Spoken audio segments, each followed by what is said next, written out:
अब चर्चा को आगे बढ़ाते हैं। सर, आपने महिला सशक्तिकरण की बात कही। मैं समझता हूं कि आप एक बहुत बड़ी क्रांति से एक कदम दूर हैं अभी भी। आप महिला समानता की बात कर रहे हैं। हमको लगता है कि आप फिलॉसफी के स्टूडेंट रहे, लोग किसान के रूप में आपको जानते हैं।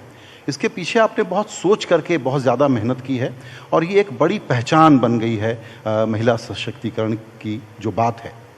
मेरा कहना यह है कि महिलाओं के नज़रिए से नीति निर्माण, पब्लिक पॉलिसी, गवर्नेंस, ये सब देखने का वक्त नहीं आ गया है क्या? या हम उनको पैट्रोनाइज करेंगे कि आप हमारे बराबर हो जाओ, या हम नारी प्रधान समाज बनाने की तरफ आगे बढ़ेंगे? क्या आप हर चीज़ को महिला के दृष्टिकोण से देखते हैं? आधी आबादी को पूरा न्याय, ये मेरी जिंदगी का मिशन है। और मैंने बताया कि मैं आज से नहीं कर रहा।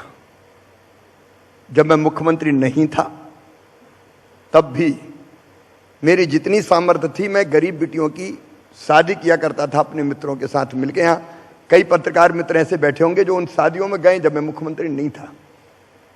हम कुछ मित्र इकट्ठे होते थे, पैसे इकट्ठे करते थे और केवल शादी के कारण लोग बेटी को जन्म ना लेने दें, कोख को कत्ल खाना बना दें। ये सच्चाई है। हम सभ्य समाज में बैठे हैं, लेकिन सेक्स रेशियो क्यों अनबैलेंस हुआ?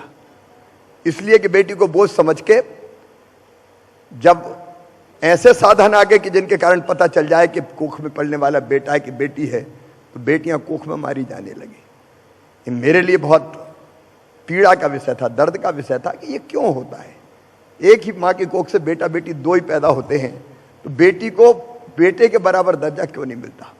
उस तकलीफ में से एक के बाद एक योजना निकलती गई और एक जुनून मेरे मन में पैदा हुआ। बेटी पैदा हो तो लाडली लक्ष्मी, स्कूल जाए तो किताबें दो, दूसरे गांव जाए तो साइकिल। मैंने बेटी को इसलिए दी कि दूसरे गांव पढ़ने जाए, नहीं तो माँ बाप पढ़ाते नहीं थे गांव में कि कहाँ जाएगी पैदल, छोड़ दो। 8वीं तक पढ़ ली, 5वीं तक पढ़ ली, ठीक है।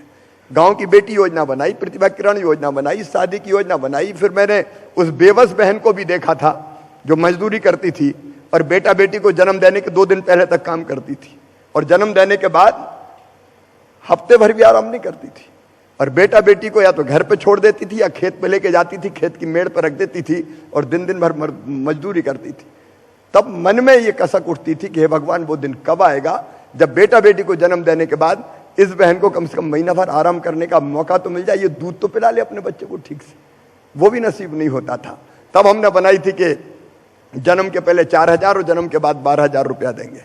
एक के बाद एक योजना बनती चली गई। मैं विस्तार में नहीं जाऊंगा और आगे भी मैं कह रहा हूं कि मैं जब तक जिंदा रहूंगा मैं महिला सशक्तिकरण के लिए काम करता रहूंगा, क्योंकि ये सच्चाई है, तकलीफ देह सच्चाई है कि नारी और पुरुष की समानता, स्त्री और पुरुष की समानता आज भी नहीं है।